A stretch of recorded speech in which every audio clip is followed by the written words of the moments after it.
have this vision in your verbs to help. The essence of the Veda is Omkara. The essence of Omkara is Pavitra. To feel one is less of a form and name. By doing so, one comes to know their center. After this verse, Shri Krishna shares some thoughts about those who live in a meaningful way. They live in a meaningful way, but it's not for Shri Krishna. What happens is their living is going to Shri Krishna, but they don't know that. They don't have the intention for that. So their lives do become better, but then their lives become ordinary again. They start to live for devas. They start to live for position. Their lives become better, but then this becomes worse again. And the reason these teachings are shared is that one will not be free until one is living for divinity. If you know it, you will intend it. We continue now to verse 22. This verse is incredible. It very much relates to who's loving you first. Ananyas chintayanto mam ye jana paryupasate tesham nityabhiyuktanam yogakshemam vahamyaham. Joy. Ananya means without exception. Chinta, thinking. One's whole world is in one direction without exception. That direction is Mam, living for divinity. Ye janaha paryupasate, such beings who have an inner world like this, these people, paryupasate, since they're thinking like this, they live like this. Paryupasate, I again repeat, without compromise. They have a single vision that gets expressed through many verbs. Now the second line. Tesham, for such beings, for such seekers, nityabhiyuktanam, who are close to me, who are striving to unite with me, yoga, shema, vahami, aham. I, vahami, lift. I care for their yoga, what they need to procure, and kshema, protecting what they've procured. But very simply for now, those who try to live for me, I do live for them. From our side, we just have to try. From Shri Krishna's side, he does live for them. To personalize this, on Sunday morning, when I was teaching the highest vocation and I was contemplating, a thought came to me to go on to Sheila and I's online banking and check our account. Now, I'm not a materialistic person, so the reason this thought came to me, there is a reason. So when I checked, I noticed some charges which were not our charges. Sheila had a credit card which must have fallen, and so people started to charge this and that. And so immediately I deactivated it, and I felt bad that, we had lost $160. A few hours later, again, I was teaching, and after I'd finished teaching, a seeker in Cleveland had come and given me an envelope and said, This is for your family. Do whatever you want. And she had given more than what we had lost. That happened just in a matter of 2 hours. This was gone. This came back. I'm telling you in such a personal way that if you try for him, he will do for you. This is the perfect verse for Bhakti Anudana, and so I'm going to read to you the rad that was posted online today. I have not seen it posted thus far, so I'm going to try to find it for you.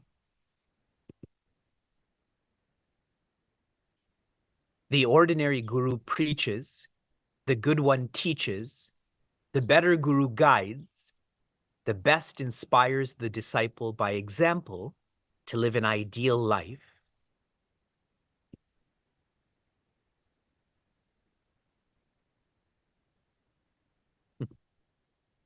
Sorry, my computer is all over the place. It's too cold. My phone shut off. I think my computer is about to shut off too. I'm reading this too. That Shri Krishna, through our map and guide, has loved us first. The least we can do is try to love back.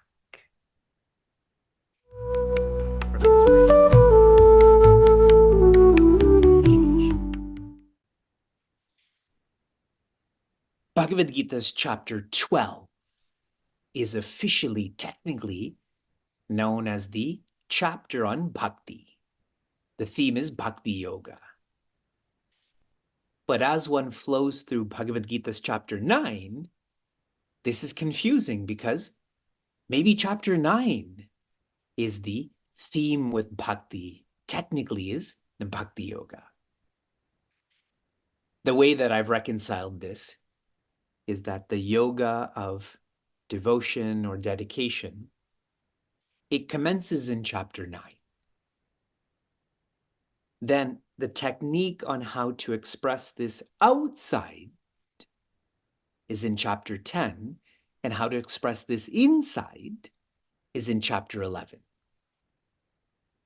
9 is the commencement, 10 and 11 are like a appendix, and then chapter 12 is the completion, the summary, the conclusion. So this is big picture in reference to chapter 9, but how did we get to chapter 9? In chapter 8, one of the main teachings is on as you think, so you develop. So chapter 8 is on thinking.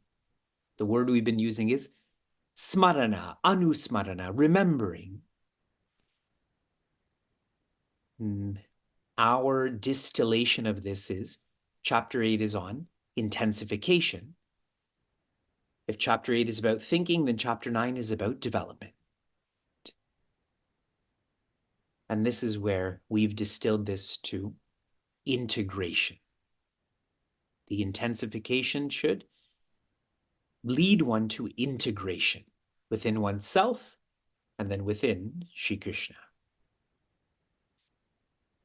Chapter 9 in reference to Bhakti Yoga, chapter 9 in reference to chapter 8, chapter 9 in reference to chapter 9. We have taken verse 17 as one of our essential verses. In this verse, the first line is describing how all in our familial lives have their source in Shri Krishna. Our grandparent, our mother, our father, those who looked after us in the past, in the present. In the second line, it is not about our home life, but rather our ashram life. That too has its source in Shri Krishna. The Veda, Omkara, purity, knowledge. Next, we took up verse 22. I'm rechanting this because I like to. It is that beautiful. Ananyas chintayanto mam Ye jana paryupasate tesham nityabhiyuktanam yogakshemam vahamyaham. Joy. In the first quarter, Shri Krishna is describing the one who's tuned to Shri Krishna in their inner world. Their chinta or thinking is ananya. It is one directional to mam, that is Shri Krishna. But whatever is inside will come outside. That's shared in the second quarter. Ye, such people, ye janaha, such people, pariupasate, they worship me, they live for me. That's their outer world. Their inner world is one directional, and this gets manifested or practiced in their outer world. Third quarter, tesham, they, nityabhiyuktanam, they are integrated to me, comprehensively integrated to me, which is why aham vahami, I choose them in regards to their wants, in regards to their needs, what they need to procure and what they need to preserve. Yoga and kshema, offering insights in a more poetic or emotional way. For the one who trusts Shri Krishna, Shri Krishna will never let them down.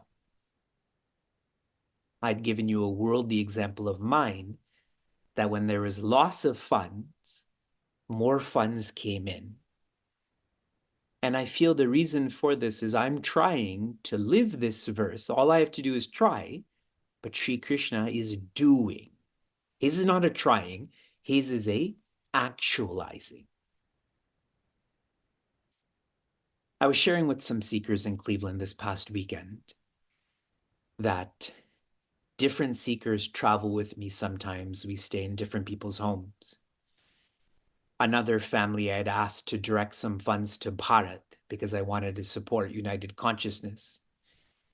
In all of these cases, I feel people travel with me with ease. People donate for me with ease. There's a trust there.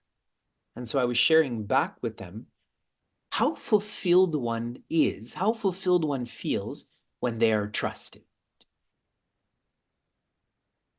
Think about when people trust you, how fulfilled you feel. I don't even know what word to use other than feel. Verse 22 is very much about you depending on Shri Krishna and you feeling that Shri Krishna is caring for you. This is a fact. But ananya chinta, the one who's thinking about this and feeling it. The forthcoming verses describe how everyone is living for Shri Krishna. It is only those who intend to live for Shri Krishna that benefit by this. What's important to note here is everyone's living for Shri Krishna. Everyone is living for joy. Some know it, some don't know it, some are conscious about it, some are unconscious about it. Those who are intentional about this, they have a more visceral experience. Those who don't intend this, they operate in a very indirect way. Verse 17, Shri Krishna is the source of all that is at home, all that is in the ashram. So verse 22, think about Shri Krishna. All that you have, all that you are, is on account of him. The more you think about him, you can let go. Like in a trust fall, you let go, but you don't fall. We invest so much in possession. We find that money is security, but any thinking person knows that's not true. Security is divinity.